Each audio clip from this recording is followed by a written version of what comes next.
आदाब, मैं आगा खुर्शीद खान। लोकसभा चुनाव के दूसरे चरण का चुनाव संपन्न हो चुका है। इस दौरान सबसे ज्यादा चर्चा जिन प्रत्याशियों को लेकर रही है, या तो वे निर्दलीय मैदान में हैं या फिर बागी होकर चुनाव लड़ रहे हैं। राजनीतिक दल अपने ही नेताओं प्रत्याशियों की राजनीतिक बगावत के कारण दो फाड़ तक खो जाते हैं, जनाधार विभाजित हो जाते हैं। यह पहला चुनाव नहीं है जब बागी और निर्दलीय नेताओं ने कई राजनीतिक दलों के समीकरणों को बिगाड़ा है। पार्टियों में बागी चेहरे तभी सामने आते हैं जब पार्टियों की चुनाव समिति किसी और को उम्मीदवार घोषित करती है और कई बार स्थापित नेताओं और जनप्रतिनिधियों के भी टिकट काट दिए जाते हैं। लोकसभा चुनाव में भी 300 से अधिक बागी उम्मीदवार चुनाव मैदान में हैं। यह आंकड़ा कम ज्यादा भी हो सकता है, क्योंकि बागियों की अधिकृत सूचना चुनाव आयोग जारी नहीं करता। सवाल यह है कि ऐसे बागी उम्मीदवार के कारण भाजपा को चुनावी नुकसान हुआ तो क्या होगा। एक एक सांसद बेहद कीमती होता है, तभी 370 या 400 की संख्या तक पहुंचना संभव होगा। निर्दलीय उम्मीदवार पहले चुनाव से ही चुनाव मैदान में उतरते हैं आए हैं। 1951 और 52 के आम चुनाव में 37 निर्दलीय सांसद निर्वाचित हुए थे। दूसरे चुनाव में भी यह संख्या बढ़ी, लेकिन तीसरे चुनाव में कुछ कमी आई। कभी कम तो कभी ज्यादा हर चुनाव में निर्दलीय सांसद पहुंचते ही रहे हैं। 1957 के चुनाव में 42 निर्दलीय सांसद पहुंचे थे। दूसरी लोकसभा में निर्दलीय जीत का यह आंकड़ा अब तक सबसे अधिक रहा है।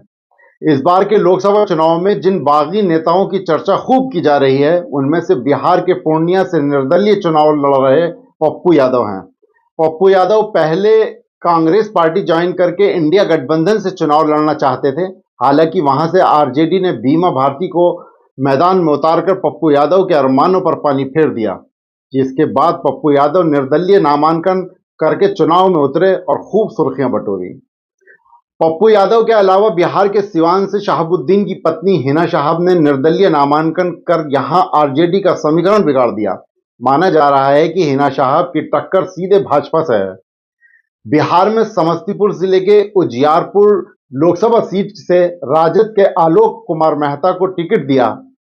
इससे राजद खेमे में बगावती तेवर सामने आए। युवा राजद के पूर्व जिलाध्यक्ष अमरेश राय ने उजियारपुर क्षेत्र से लोकसभा चुनाव लड़ने का ऐलान किया है। ये कभी तेजस्वी के हनुमान कहे जाते थे। कर्नाटक के प्रख्यात नेता येदुरप्पा के पुत्र एवं प्रदेश भाजपा अध्यक्ष विजेंद्र के सामने शिमोगा सीट पर के एस ईश्वरप्पा निर्दलीय चुनाव लड़ रहे हैं। वे आरएसएस के बहुत पुराने कार्यकर्ता रहे हैं। भाजपा ने उन्हें बदलकर विजेंद्र को अवसर देने का फैसला किया, लेकिन ईश्वरप्पा अचानक बागी हो गए।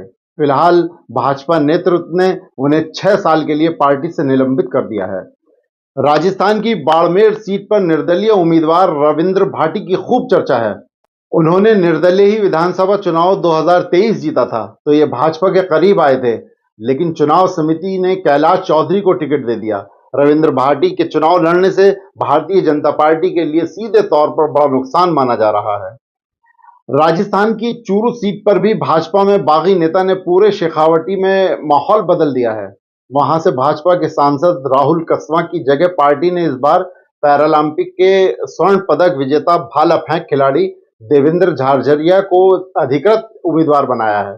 तो राहुल कसवा बागी होकर कांग्रेस में चले गए और कांग्रेस प्रत्याशी के तौर पर चुनाव लड़ रहे हैं। चुनाव नतीजे की भविष्यवाणी हम नहीं करते, लेकिन भाजपा को कुछ नुकसान जरूर हो सकता है। इसी तरह कोटा से टिकट की दावेदारी कर रहे प्रहलाद गुंजल की जगह बीजेपी ने एक बार फिर से स्पीकर ओम बिरला को मैदान में उतारा, जिसके बाद गुंजल बागी होकर कांग्रेस पार्टी में शामिल हो गए और कांग्रेस ने उन्हें वह अपना उम्मीदवार बना दिया। माना जा रहा है कि गुंजल के जाने से बीजेपी को बड़ा नुकसान का सामना करना पड़ रहा है। ऐसे बागियों की सूची लंबी है। बेशक पार्टियां बागी नेताओं को मनाती हैं, पार्टी के भीतर कुछ देने का आश्वासन भी दिया जाता है। इस संदर्भ में सफलता दर बहुत कम है। बागियों को इतने वोट तक मिल जाते हैं कि वे या तो जीत के फासले के करीब पहुंच जाते हैं अथवा अधिकृत प्रत्याशी को पराजित कर देते हैं। छत्तीसगढ़ और राजस्थान के विधानसभा चुनाव में हमें कई ऐसे बागी प्रत्याशी मिले जो निर्दलीय चुनाव लड़कर या तो जीत गए या फिर अधिकृत प्रत्याशी को हरा दिया। अब देखना दिलचस्प होगा कि इस लोकसभा चुनाव में बागी और निर्दलीय प्रत्याशी किस प्रकार राजनीतिक दलों का समीकरण बिगाड़ते हैं।